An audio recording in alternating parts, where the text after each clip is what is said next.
Em 88, quando nós discutimos o problema, nós tínhamos uma realidade básica que estávamos expondo.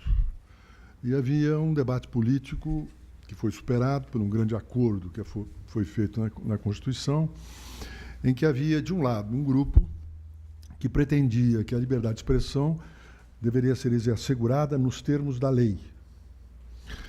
Na negociação política, que no caso específico foi liderada pelo então deputado Antônio Brito, o Arthur da Távora, o Paulo Alberto, e também a Cristiane Tavares, nós conseguimos um grande acordo e substituímos a expressão nos termos da lei para nos termos desta Constituição. O que significa que nós estávamos vedando a possibilidade de você ter uma legislação que pudesse, digamos, ampliar o problema relativo a isso. Então, eu vou suscitar algumas questões. Isto foi um trabalho difícil, acabou sendo aprovado, foi de maio de 1988, em que se aprovou o texto com esta expressão. Aquele grupo que sustentava nos termos da lei tinha poucos que entendiam do que se tratava, então ficou mais fácil de você estabelecer uma aprovação nesse sentido. O discurso ficou voltado para o problema da propriedade, etc., etc. Eu mesmo dirigi a discussão toda, fazendo uma sustentação radical contra a propriedade dos meios de comunicação, porque aí você jogava o debate para aquele canto e não jogava para isso. É uma questão de técnica que você conhece bem. Bem, agora há um ponto. Há um ponto que eu chamaria a atenção de vocês. Não havia internet à época. Nós trabalhávamos com auxílio do Prodazem, em que você tinha um monstro de um computador que hoje é substituído pelo MacBook Air da Apple. E o que nós discutimos quanto ao problema da liberdade individual? Era a possibilidade da liberdade de comunicação. E qual foi a exceção que se criou? Se estabeleceu uma proibição absoluta de nós termos esta liberdade absoluta no sentido da carta, no sentido das comunicações telegráficas, e só excepcionamos a telefônica. A ela era possível fazer-se a interceptação telefônica para fins penais e de inquérito de investigação penal. E por que fizemos isso? Porque o que estava se protegendo não era o resultado. O que estava protegendo era o ato de comunicação. Como a telefonia não tinha resultado, ou seja, o resultado se perdia no tempo, porque não ficava registro, se autorizou a interceptação. Não se autorizou a interceptação de carta, porque você tem a possibilidade do disclosure da carta. Não se autorizou a interceptação telegráfica e outras comunicações dessa natureza, porque você tinha resultado final. Se autorizou a interceptação do telefone para fins exclusivamente penais. Ora, se isso é verdade, e nós não tínhamos essa realidade, a questão da internet é a seguinte: nós podemos autorizar a interceptação da comunicação via internet? Se a internet deixa vestígio? Que é o caso específico. E observem bem, toda vez que você autoriza uma determinada ação estatal de interceptação de comunicações, você autoriza às vezes, no sentido de investigação criminal. Quantas vezes eu, como juiz, advogado e político, assisti, deputado, determinadas interceptações realizadas sobre o fundamento de investigação de tráfico de drogas, quando, na verdade, não tinha tráfico algum. O sujeito queria saber qual era a alegação que tinha. E você alegava o tráfico de drogas, isso espantava o magistrado, e o magistrado autorizava. Ah, não, é uma interceptação para descobrir o sequestro de uma menina que se encontra em tal lugar. E aí como é que faz? Então, nós temos que ter muita cautela em relação a isso. Ou seja, vamos mexer na possibilidade da interceptação da comunicação via internet? Ou o problema é outro? O problema é o fato de que os registros do resultado da comunicação da internet se encontram em outro país. E vamos, então, suprimir porque não podemos chegar lá? É essa a discussão? É essa a opção? Como nós não podemos ter aqui a obtenção do resultado da comunicação, então vamos autorizar a interceptação? Qual é a solução? Como fazemos com isso?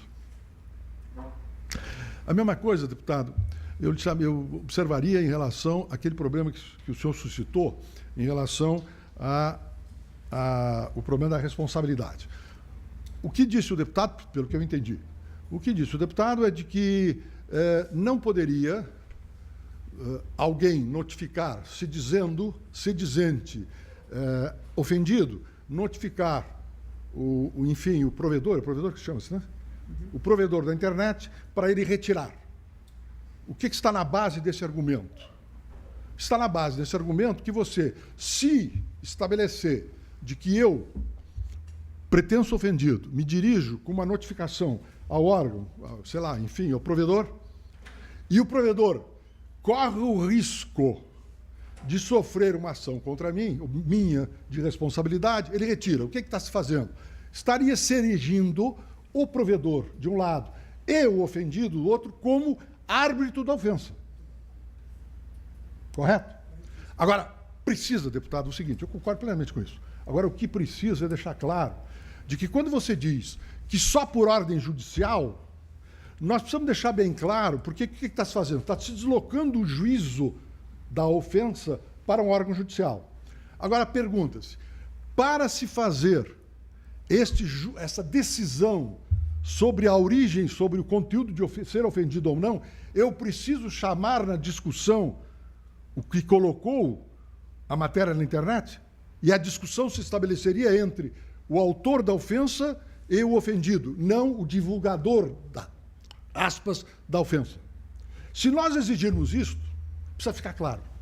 Porque se não ficar claro, se o objetivo é evitar que o provedor seja o juízo da ofensa, se nós não deixarmos claro que essa discussão pode se travar entre o provedor e o ofendido, e exigirmos que a demanda judicial seja trazido à demanda judicial o autor da ofensa, nós vamos ter problemas. Por que vamos ter problemas? Porque como é que vamos identificar o autor da ofensa se o registro disso está em outro país? Qual é a tendência neste caso?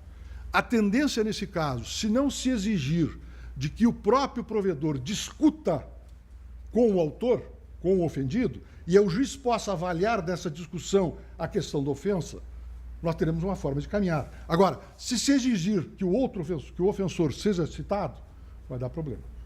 E aí vai acontecer o seguinte, deputado.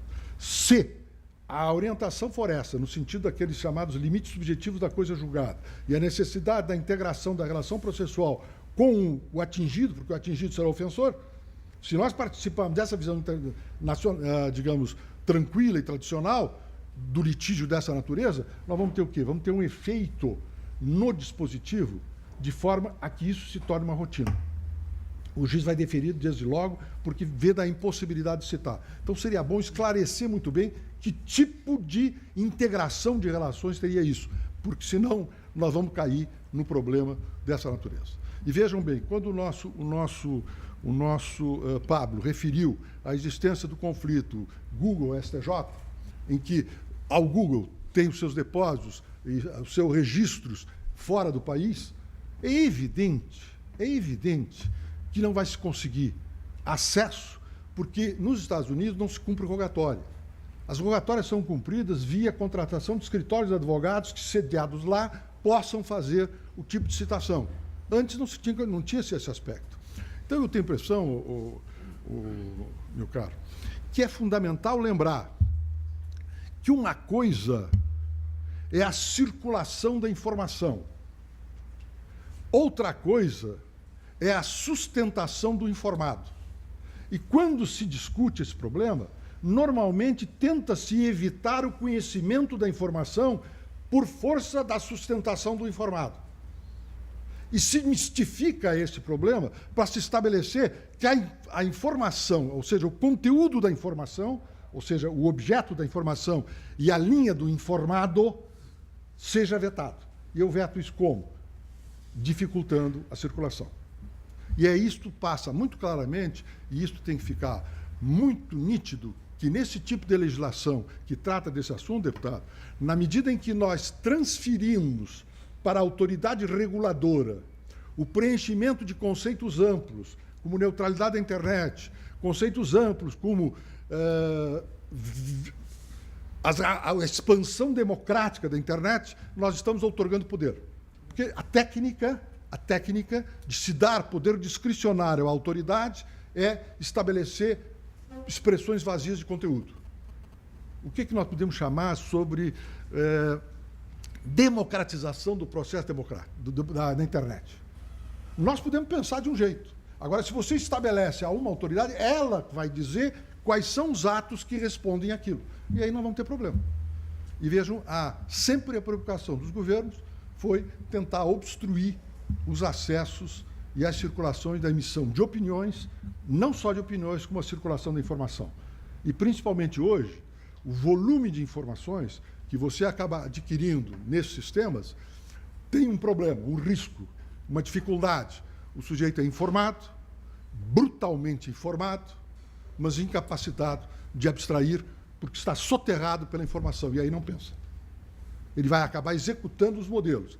E, por último, como é que nós vamos resolver um problema?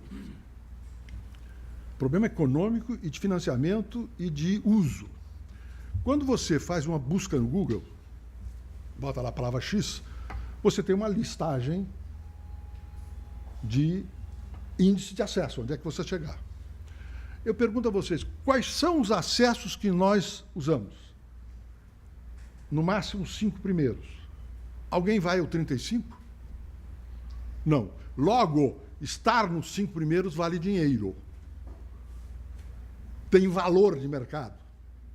Como é que se faz para evitar que eu, estando lá uma empresa X, e deseja estar no primeiro da lista da informação, que tendo acesso ao meu site,